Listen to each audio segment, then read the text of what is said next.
hours. Can you handle that? Hey, what's going on, folks? This is Matt with Heroic Tactics. I'm joined by the folks of Wiz Pro, Team Wiz Pro. I couldn't find the option to disable or it automatically pops on whoever's talking. So it's a challenge. Thank you. Google totally redesigned everything, and I feel unprofessional in front of the impressionable team of Wiz Pros. They have pro in their name, and I am not professional at all. Well, why don't you introduce yourselves? I'm Josh Temple. EJ Lucia, and don't worry about feeling unprofessional. We've been doing this for just about a week now, so I think we're on terms here. Cool. And where are y'all from? I see an Iowa t-shirt. Yep, I'm from Knoxville, Iowa. Des Moines, Iowa. Where approximately is that?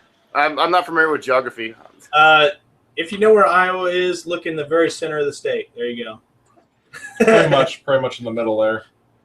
Awesome. But you can get around to a lot of tournaments because I believe you were saying you went to one of those M states to go see a tournament? Missouri for the Midwest Open, yeah. Mocan, yep. The Midwest Dice Masters Open. How did you like? How was that go?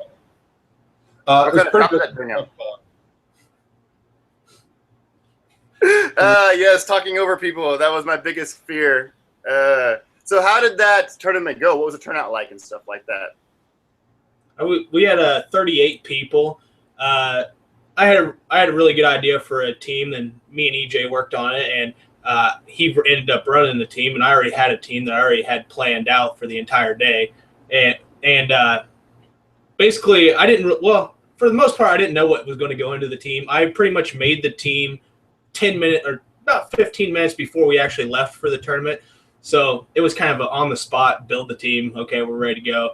Well, you had it planned. You had the plan out, and then you just kind of put all the stuff together 15 minutes before. The bad part that ended up happening was I didn't realize the entire day that I wasn't running the Kobold with the Swarm in it. And it didn't matter to me anyway because I just needed the fists. But towards the end of the day, I ended up going undefeated until the last round of the tournament. And not the last round, last round. Second, yeah. I went 7-1 all day, and ended up placing third. I ended up having to play him in the top 8, which it was kind of a bad combination since I knew exactly what he was running and I knew exactly how to beat it. They're going to be. It's been a while, but I think they said they're still trying to get videos up. So eventually, there's going to be a video of that match. I was a little bummed. My only on-camera matches were my 2 losses that day. And it was to Josh and to the second place, the guy that placed second, who was also from Iowa. He was out from Iowa City. Shout out to Gabe. He was using that Infinite Burn team. First I had seen it, so I didn't know what was going on until he was killing me. But yeah, so I placed in the top 8. He got third. And yeah, I was just kind of bummed my only on-camera matches were my only losses. But that's how it goes. So how were your teams? What were your teams? Are you talking about them? Are you still playing with them a little bit for bigger tournaments, or how's that going to go for y'all? Are you done with them? You played them once and won. I think my team is basically. I mean, it could work, but I mean, what we've got now is my team that I ran is basically null and void. His team got a lot better. What I was running was I was running Weapon 10. But I didn't run it like most people. I wasn't just going for the straight shot. I wanted to keep Weapon 10 on the field. So what I was doing was getting my kobolds or whatever, my extra fists, and buying up anger issues. So giving them Overcrush one turn and hitting them for like 15 or so damage, 15 plus damage from pumping them up. And then the next turn, turn 4, I would just relentless all their characters and attack with Weapon 10 directly. Or sneaky. Or ping him to death like I did on the live match in the top 8 against him, using his own Wasp and everything against him in Red Dragons. So on my team, what we had come to the build for was we have kind of another de facto member of our team who doesn't really show up, but his name's Levi.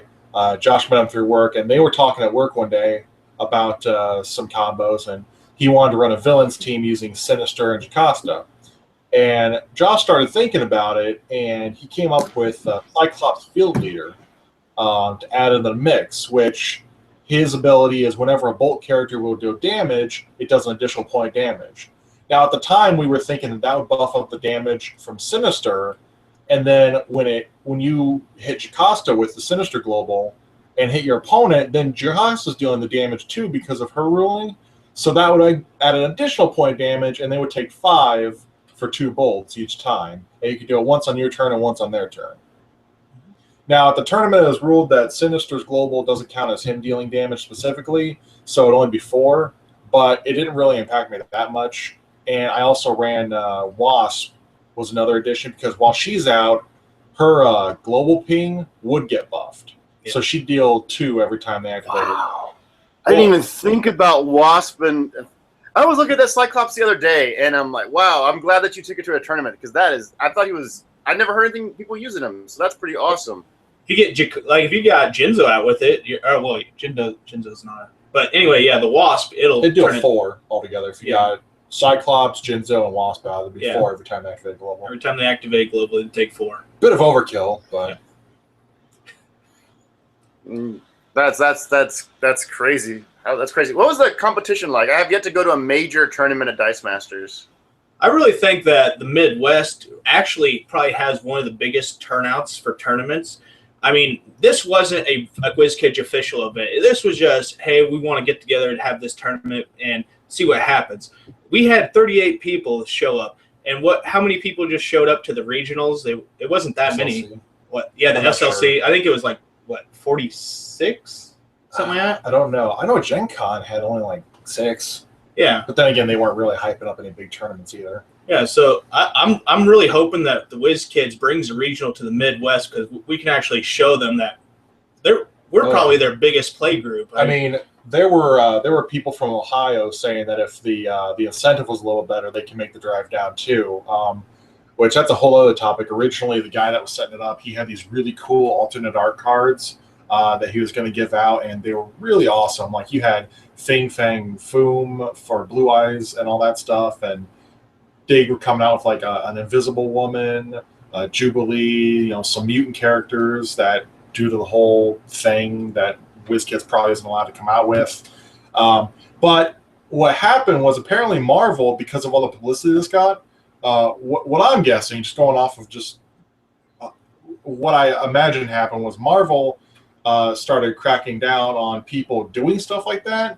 So unfortunately, they got a C&D, a cease and desist, and they couldn't really offer those as prizes, which sucked. And I might kind of go off about that on one of our videos another time. It wasn't really WizKids' fault. It's kind of a Marvel thing. I got a cease and desist order for taking hero clicks, popping them open, taking a little piece of paper and gluing it in there for a life counter for Dice Masters. So you can just click it and it goes like 1 to 20. I was giving them away to people for free, and I got in trouble for it. Yeah, for just handing it out for free. Yeah.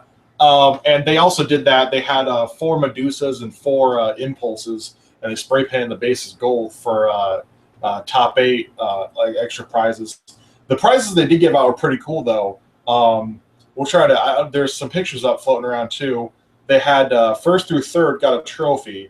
3rd place was Little Pop Leonardo. That's why that was spray painted gold. 2nd place was a nice Batman animated series statue, spray painted gold. And 3rd place, the base had a bunch of like stuck together dice from Dice Masters, and it mounted like this toy Mjolnir. It was spray painted gold, and they put this plaque on there. It's like, whosoever is worthy shall be declared the Midwest Dice Masters Open Championship. It was really cool. Yeah, I think I saw those pictures. They were cool. They were really cool. It was a great bunch of guys out there too. That's why one thing I love about this game is I've played several different card games, and this is by far the best community to play in. I'm really antisocial. I don't. I've been to big tournaments with like Yu-Gi-Oh and Magic, and I tend to only really talk to people I know. But this is the first tournament where I felt comfortable enough to just kind of get up, walk around, introduce myself, say hi to people, talk to them about what they, what they're doing with the game and everything. And it was definitely a very good, very positive atmosphere. I can't wait to go to the next one. And even winning and losing, it was just all very, very positive sportsmanship atmosphere. You know, I didn't feel like, if I left my stuff unattended, somebody's going to run off with it. I didn't feel like, people were like scouting just to try to cheat me later. I didn't feel like, there were people trying to rip people off in trades or anything. A younger crowd was there too. Everybody was kind of very friendly and helpful towards people who hadn't played too much prior to that event. All in all, it was just really cool. That sounds amazing, man. I'm hoping that the tournament that I'm running this, gosh, I hate to self-promote, but I'm going to self-promote anyway. I'm running a tournament the first weekend of November. It's November 8th is a Sunday here in Austin, Texas, Central Texas area, if anyone's around us. I didn't get trophies, but I did get an Alt-Art Zarina for the first place, so I'm hoping that gets people going. Yeah, I'm hoping my tournament sounds anywhere near as cool as y'all's. Hey, did you see any of the Lantern battery up there? Was that? No, I guess it wasn't out yet. It wasn't out yet. Even if it had come out that week, it wouldn't have been legal yet. Yeah. I think the first tournament it was legal at was the SLC that they had this last Saturday or Friday. But yeah. No, we didn't see any of that. I don't even think the set was fully spoiled by the time we had this tournament. No, the set didn't get spoiled until like almost 3 days before it actually released, which was last Wednesday. Something like that. I know that there were still cards I didn't know what they were until they updated it on TRP or on not TRP, the app. Transition Zone, yeah, and because I had to wait to get my feed and everything. One thing that we always like to tell people: if you have an Android, get Transition Zone. That's one of the best apps you can get for Dice Masters. It's amazing. And if you're iOS, I don't know to tell you anything else before. Anyway, so. Yeah, use that one that's only got AVX on there. Yeah, that's. Well, they're updating for iOS. I've heard talks of it. It's just that's all I've heard is talk. I know some people say they're working on a thing for iOS, but still waiting. I don't feel bad for iOS. I'm sorry. Every time I see a game coming out, they're like, "Yeah, it's gonna be out for Apple." Okay, what about Android? We'll see. All right. Sorry. We don't want to get into that. Gosh. Yeah. That sexism of a phone competition. So let's go into War of Light. Is there? I noticed y'all were mentioning the whole Teen Titans mask team. That's what really brought me attention to y'all. I wanted to make you reach out because that kind of made a big splash here too. One of my players had drafted it at my venue. Unintentionally, I don't think so because he had never seen the cards before, and he took the whole thing, And then you were talking about it, and I was just curious if you wanted to go over builds because, like, it blew my mind. I was like, "That's so cool!" And I don't know if you saw the video we posted where I was actually playing the Teen Titans team that I came up with against Josh's SpiderMan build. Yeah. We had a playthrough video. The Titans themselves didn't work out as well as I thought they would. I was kind of focused on the Raven, the Azarath Metron Zinthos, the one where your masks and your Teen Titans can't be targeted. In a mono Titans, like if you're focusing on the Titans themselves, Wonder Girl's probably a lot better. Because she can redirect the ability instead of just saying no. So if you do like the ring of magnetism on her, it's a really nice combo. But I'm still pretty much on the boat of the other Ravens are pretty solid, but this rare Raven, I still think she's really good if you did a mask-centered team. I mean, it kind of builds itself. Morphing Jar, there's your cheap mask. PXG, Parallax, however you want to go about that. They're mask characters too, but again, they got the globals. There's a lot of good mask globals. Mira, Distraction, Relentless. Sadly, the Super Gladiator is not a mask. No, but if you got all those masks and you have him, you could try maybe a beat-down team with him. Give him Overcrush or use Relentless or something. There are very good utility masks like Psylocke. Is definitely one. You can get through unblockable damage with the Windfielded, what's her name? Shadowcat. Windfielded, she's unblockable that turn. Or the Batman, the starter set Batman, the one you use in action. That was a guy that I actually just, our very last video we did, I did a Little Cup team on him. For Batman Day. That Batman would be pretty good. All you got to do is use a basic action, which there's definitely a lot of good ones. Especially now they've got a big entrance. It'd be a really good one. What was I saying? So yeah, I definitely want to build. I've got some plans for this Raven, this mask.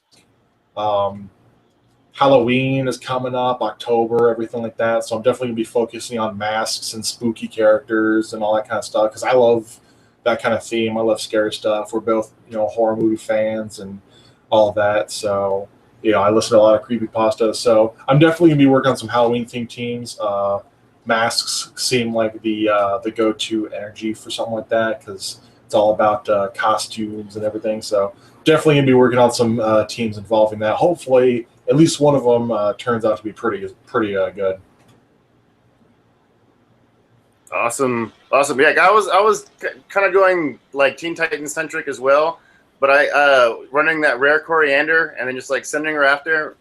My team kind of depended on that new Robin when he eventually comes out, if it ever happens. But yeah, I built it without that because it's not out yet. We're kind of a little bit behind on the OPs, but when he comes out, I might try it again. He's basically the polymorph. His ability is the polymorph global, and his global is resurrection global for the most part. As far as getting a die into your bag and then manipulating the level of characters, which is really good for the uncommon Beast Boy. The issue I was having with getting out the Titans and focusing on Coriander was she in order for her to just deal 3 damage when she attacks, you have to have all the Titans out. Yeah. So it was a little slow going trying to build them all up. Even if you're untargetable, it's still a matter of, especially it didn't help the matchup I was facing with Josh, which he just attacks with the Amazing Spider-Man and cuts in half my life, attacks with Serena's, and, starts whittling me down without even having to be unblocked. A very bad matchup. Coriander was kind of a little too slow. I mean, basically the same thing but better was being showcased with all the Lantern Ring teams, because then Lantern Ring basically makes all your opponents into Starfires for your bolts. It's the attack, deal damage like Serena, Cheetah, all those characters have been doing.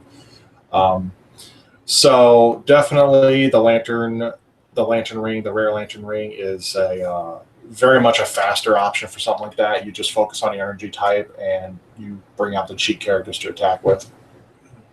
Do you think the Lantern Ring was like kind of overlooked? Because I guess since the stuff I was paying attention to, no one really talked about it, when the set first came out.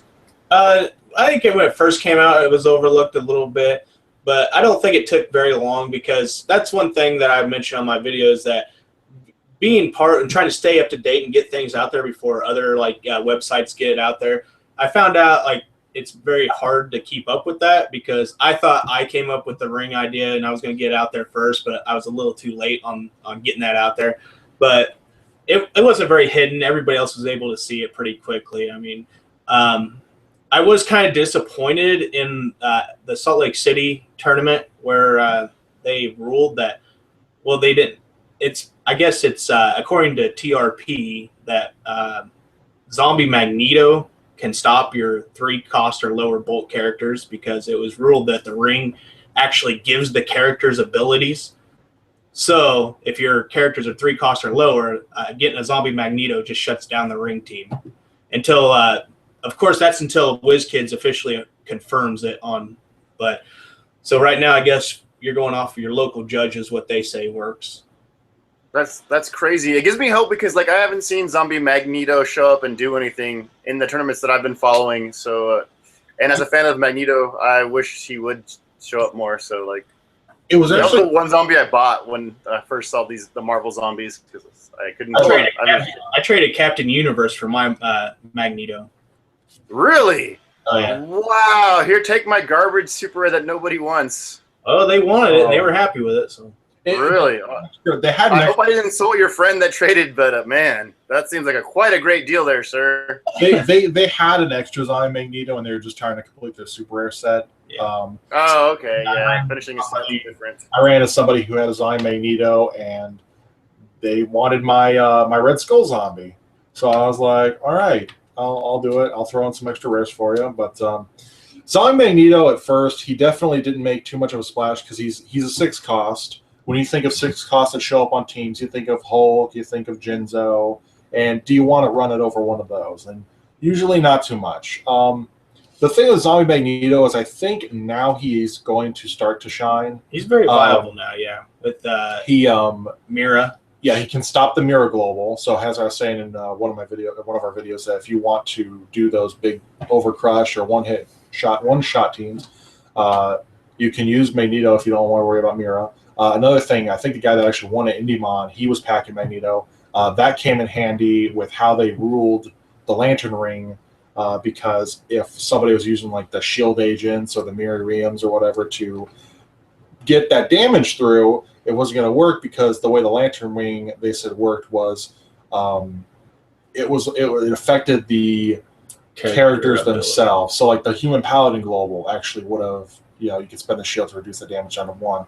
But with the Zombie Magneto out, that blanks them all. So they're not affected by that. I'm not sure exactly why they said it interacted that way. I wouldn't think that naturally, but I mean that's how the rulings work sometimes. So for now, the official unofficial ruling is that Magneto is pretty good for shutting down Lantern Ring swarm teams. So if you've got one, don't be disappointed that you had to get it. It can definitely see some play now.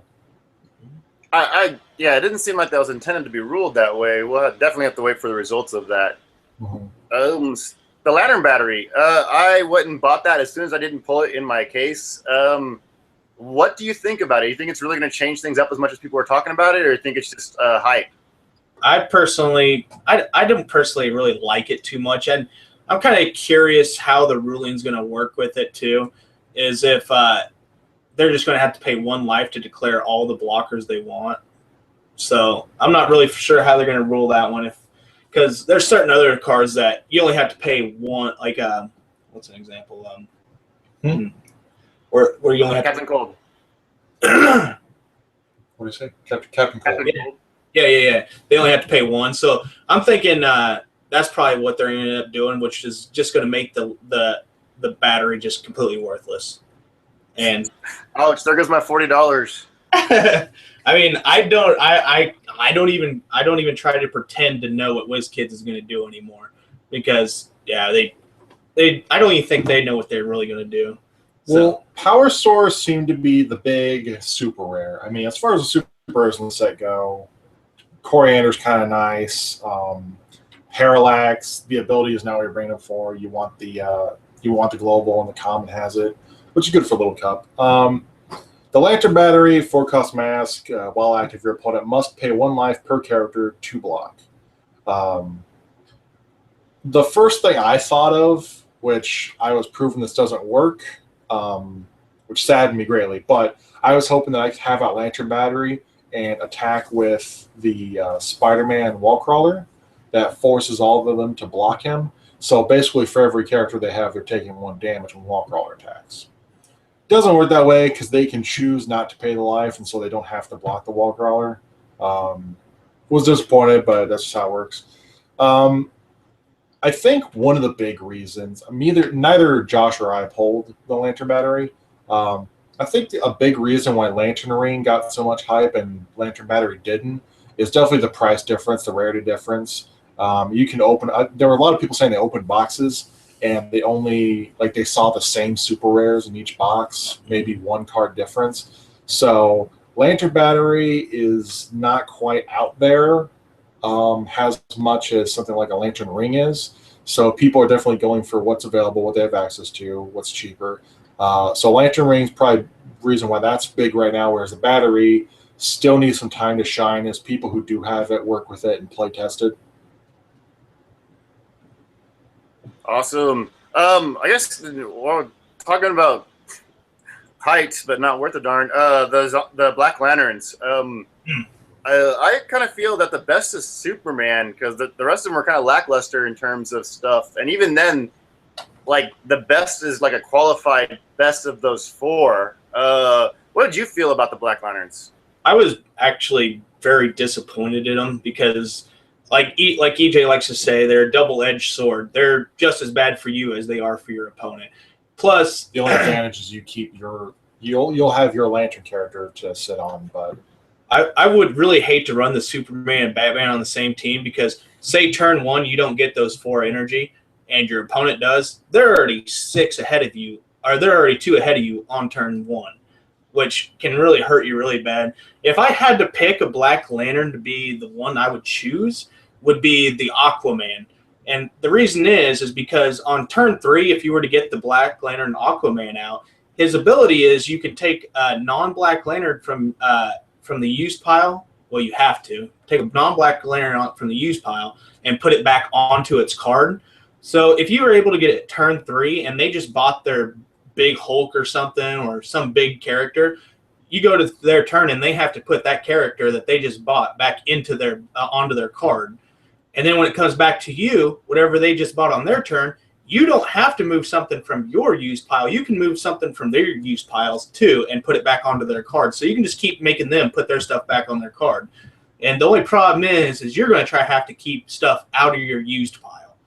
You just try to keep everything out of your used pile as much as you can. Keep it in the bag. Like big entrance is nice for that. So just get big entrance out, throw everything in your bag, and just try to keep it out of the used pile. So just keep making your opponent have to put everything back on their card. Or use polymorph you guys have as soon as you buy him. Yep. I was thinking that Magneto, that does when he leaves play, he comes back. And you go straight to your prep area.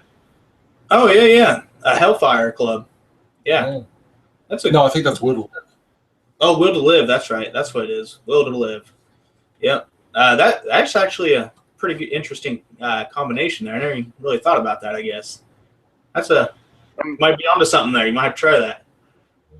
Well, luckily we were playing a sealed last night, and I drafted my niece to come play with me, and she pulled out Aquaman for me. So now it's a viable option to pull this off. I mean, the only way, I guess like. Sorry, go ahead. I was gonna say no. I was gonna move on to stuff that you thought was overlooked in Warlight. But if you have something to keep going on with those Black Lanterns, let's hear it. The only thing I was going to say about the Black Lanterns is that the only way to really know for certain is people messing around with them. You can look at them and say, like, this won't work, this will work. But, I mean, if it does, it does. If it doesn't, it doesn't. I would definitely encourage people who want to have fun, try them out, play with them. It's just if it works, it works. If not, then you can just move on to something else. They are all villains, so I mean, maybe somebody's got a villain-centric team. Like, if you got the, I think it's Wonder Woman, where you have to knock one out each turn. Maybe if you have the Black Manta, the Retaliation guy, maybe that could combo with them as well. I don't think she KOs him. I think she puts him in the used pile. Does she? I think so. I bought her because I'm a Wonder Woman fan, but I haven't actually used her. Okay. But yeah. So I guess I want to know, is there anything that you thought was underrated in the Warlight? Something that people aren't talking about yet, unless it's like secret tech that you're saving for your decks. Oh no, I don't try to really keep anything a secret. I'm trying to get it out there as quick as I can. There's only 2 cards that I thought were possibly overlooked, which might be interested in trying sometime. I really like the Stealth Ops. It's the 3-cost action. Target character dies considered to be level 1 and is unblockable for the turn. You pay 2 mass to spin target character down 1 level. I just want it for the ability. I mean, I think that I can figure out some interesting stuff to make my level 1 character, or make my characters unblockable. I mean, there's a whole bunch of stuff that I could think of, like maybe like I don't know, maybe your little ring team there. You could switch up. You could run in like a invulnerability or something. So after you could pop this on one of your characters and then go into attack, they're going to take 8 damage or however many bullets you have in there. It's unblockable, and then you just pump it for 1 attack for each one of your invulnerabilities. So you're doing another 8 extra damage. So there's a rare Harpy Lady Sisters when they attack. For every character not blocking her, they take a point of damage. Your opponent takes damage. So make her unblockable. They literally can't block with any of those characters. So if they've got a big wall up, you swing with her, and then she deals all that extra damage based on basically how many characters they have. Yeah. Yep. I thought about that's super cool. I didn't even think about that. Yeah, I'd never pulled her. I didn't get a lot of Yu-Gi-Oh stuff. Yeah. I see you holding another card that you're looking at that you think is... Another one I've really liked that we've got globals and stuff to turn stuff into villains and all that with Iron Man and such. We got 2 Iron Mans. We got Takedown, Pandora's Box, even Monument to Evil right out of the starter from this new set. All of these make somebody a villain globals. But I was thinking about using the Hal Jordan Fearless. It's the common. It's a 4-cost mask. When fielded, deal damage equal to Hal Jordan's attack to target villain die. Not only can you use that against your opponent if you turn their stuff into villains, but say you're running Jocasta. If you field him, you're doing 4, 5, or 6 when you field him. And then you can just keep, unlike like Mjolnir and stuff that you have to get cycled back through your bag, you could Blue Eyes your Hal Jordan and just get it into your prep area and just field it again next turn. Just keep doing it over and over again. And then say you've got that Cyclops field leader out, there's another point of damage just add on there. Yep. Oh, I hope to see some love for Cyclops. He was one of my favorite characters when I did read X-Men. It was in the 90s when everybody else read X-Men. But so I'm glad that he's finally getting some love, at least in gaming form. And so I'm hoping to see that. Well, if you want some love for that Cyclops field leader, here's something I just thought about combining some things we talked about. So how would that work then with field leader with the lantern ring and a bunch of bolts? Ooh. So hear me out. They attack. Mm-hmm. They deal the pointed. It's the characters themselves. So they're bolt characters dealing that damage because of how it's ruled. So they each of them trigger an extra point of damage from field leader. Then when they deal combat damage, that's still another point of damage. Yeah, so it would technically, if they do combat damage and since it's ability damage now from a character, that's an extra +2 damage if you're running field leader. I mean, it might. That's brutal. That's interesting. There you go. If you want to toy around Cyclops, there's something. Fine with Iceman too for the bolts. Iceman, yeah. Got an X-Men team going on. He just made a team in like 2 seconds. Yeah. X-Ring. I mean, really, to build a ring team, like rings, a ring team can consist of with a lot of things. Take a lot of low-cost stuff that's really good, like fists, Cobalt, Serena. Throw out Venom just to make them bigger. Big entrance. You can big entrance your Serenas, buy them for 1, buy 4 Serenas up, and then you got all your rings out there and just pop, pop, pop, pop, pop. I mean, ring's really easy to figure out. Just run low-cost stuff, throw it in there. There you go. Throw the ring on a mask team like I was talking about with masks. You got the low-cost morphine jars and Raven. Throw those out there. You usually see people hanging on to masks for all those globals we were talking about. So those masks just go to work when you've got the lantern ring out too. Your morphine jar's hitting for like 6 or 7. My little jar is hurting you. I like how the dice makes them look like barrels. So I'm like Donkey Kong is what I'm thinking of, like from a theme team. We have a friend. I have a friend that at locals that named Bruce, and every single team that he builds has to have morphine jar on it. He's got the morphine jar hero clicks that he uses for a life counter. Yeah. Awesome. I guess we were playing the draft last night, and that common Kyle Rayner like really accelerated a bunch of teams. Like this one guy was playing Red Lanterns, and I misread that card as just -1 to your buy cost if you have a lantern of that color. But it's a lantern of your color, each character of a lantern of his color. So he's buying 6 costers for a bolt or a shield or a fist. It was ridiculous. Do you think there's a chance of maybe him showing up and stuff?